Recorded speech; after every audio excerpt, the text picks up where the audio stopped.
Вие гледате предаването «Дипломатическите мисии». Аз съм Галя Кларк. В това издание ще ви представим Република Йемен и икономическите й отношения с България. Страната на прочутото кафе Мока, известна с древните исторически паметници, между които столицата на Савската царица, днес предлага възможности за бизнес в областта на газа, нефта, инфраструктурата и търговията.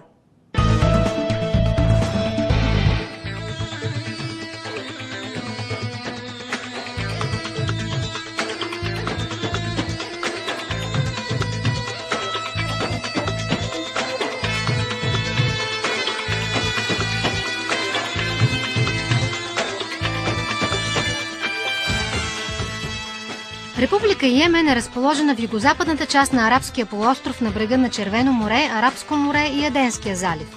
Страната граничи с Саудитска Арабия и Оман. Към Йемен принадлежат и редица острови. Цели десетилетия страната е разделена на Арабска Йеменска република на север и Демократична народна република на юг. Те се обединяват като Република Йемен през 90-та година. Различията между двете части и желанието за поделяне на властта довежда до гражданска война. لوقف مثل هذه الأعمال وإلقاء القبض على مرتكبيها وتسليمهم للعدالة. Хармонизацията между всички фракции е труден процес, но дългосрочната цел остава демократизирането на страната. Тази година в Йемен ще има парламентарни избори. Досега президентът Али Абдула Салех в продължение на десетилетия успя да запази своята позиция. Приоритетни направления за Йемен са палестинския въпрос, положението в Персийския залив, безопасността в Червено море, иракския проблем и въпросите на тероризма. Реалната цел е създаването на благоприятен политически климат и добър имидж на страната, с оглед осигуряването на постоянен приток от инвестиции и съхраняване на управляващия режим. Основен приоритет са отношенията с арабските страни и интеграцията в съвета за сътрудничество в залива. Важно място заемат и отношенията с Съединените щати, Европейския съюз и Япония, които са главните донори и източници на помощи и кредити.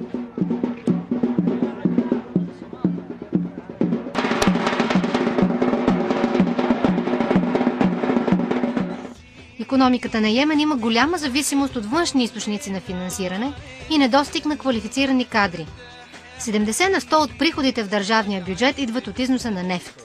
Други природни богатства са каменната сол, мраморът, както и незначителните залежи от въглища, злато, олово, никел и мед. Държавата продължава да разчита основно на приходите от петрола. Напоследък обаче липсват открития на големи залежи, а разработването досега са сравнително ограничени и тяхната бърза експлоатация може да доведе до затварянето на по-голямата им част след години. Големите запаси от природен газ не се разработват, както поради липсата на осигурени външни пазари, така и поради недостатъчната мрежа от газопроводи, от местонаходищата до големите центрове и пристанища на страната. Правителството планира бързо увеличаване на газопреносната мрежа, както и изграждане на инсталации за втечняване на газ и петролни рафинерии. Проблем обаче остава намирането на външни инвестиции.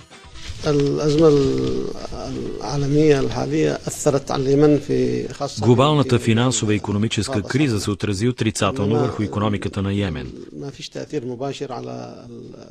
Особено спада на цените на петрола удари йеменската икономика в дълбочина. Това е главното отрицателно влияние. Ако икономическата криза се задълбочи, няма съмнение, че това ще повлияе още по-зле на икономиката ни и на отделния човек.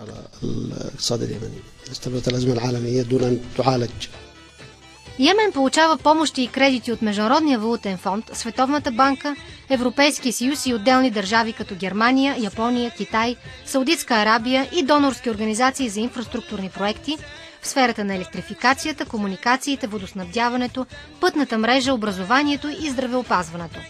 Промишлеността е слабо развита поради липса на инвестиции и главната насоченост на частния капитал към услугите и дребния бизнес.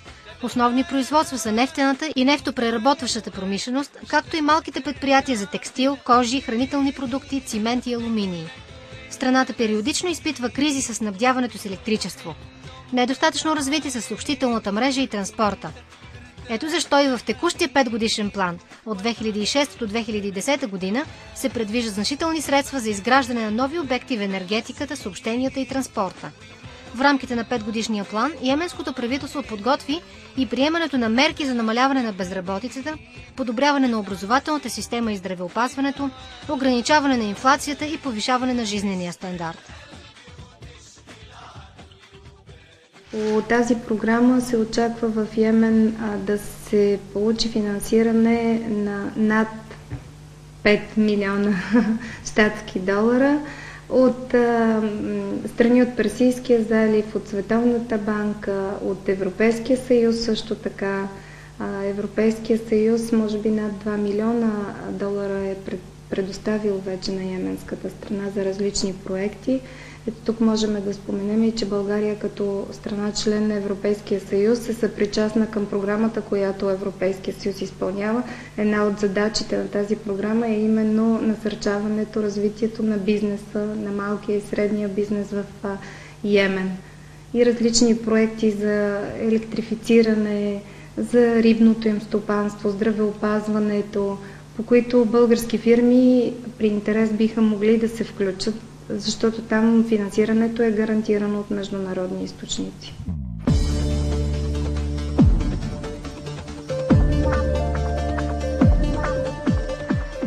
Селското стопанство е по-добре развито в Северен Йемен, но то задоволява половината от потребностите на населението. Обработваема е едва 3% от територията на страната, като плодородните почви са разположени в западната й част. Без внос на зърнени култури отвън, правителството не е в състояние да осигури изхранването на населението.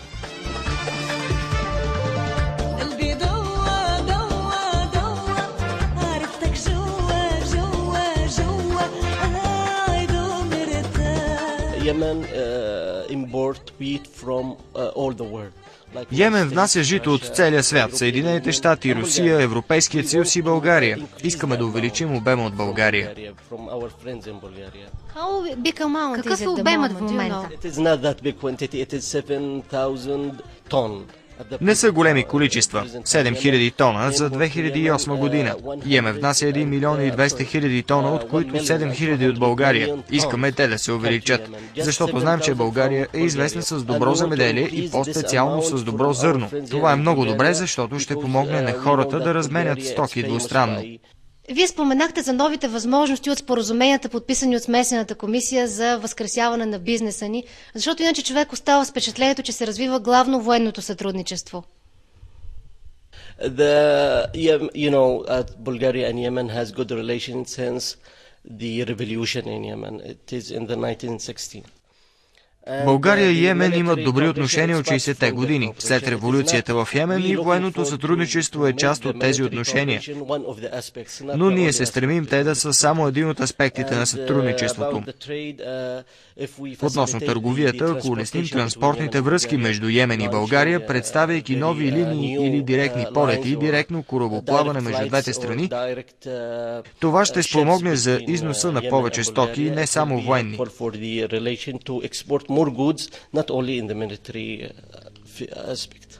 Йемен поддържа добри отношения с страните от Източна Европа, но икономическите връзки са слаби.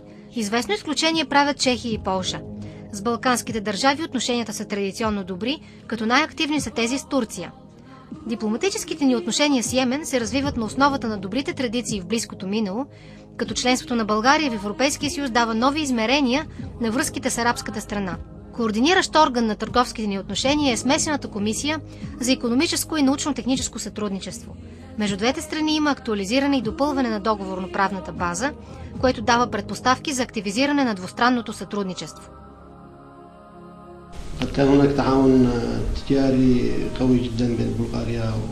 През 90-те години имаше едно много добро всестранно сътрудничество между Република Йемен и България, но след настъпилите промени в България и Йемен имаше период на затишие в отношенията.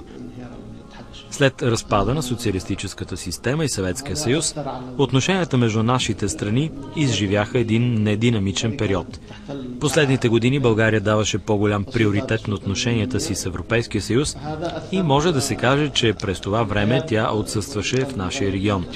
Икономически това се отрази отрицателно върху нашите отношения. Българските продукти липсваха на йеменския пазар и вече са заместени от китайските. Сега полагаме усилия да активизираме отношенията. Имаме много добро сътрудничество във военната област.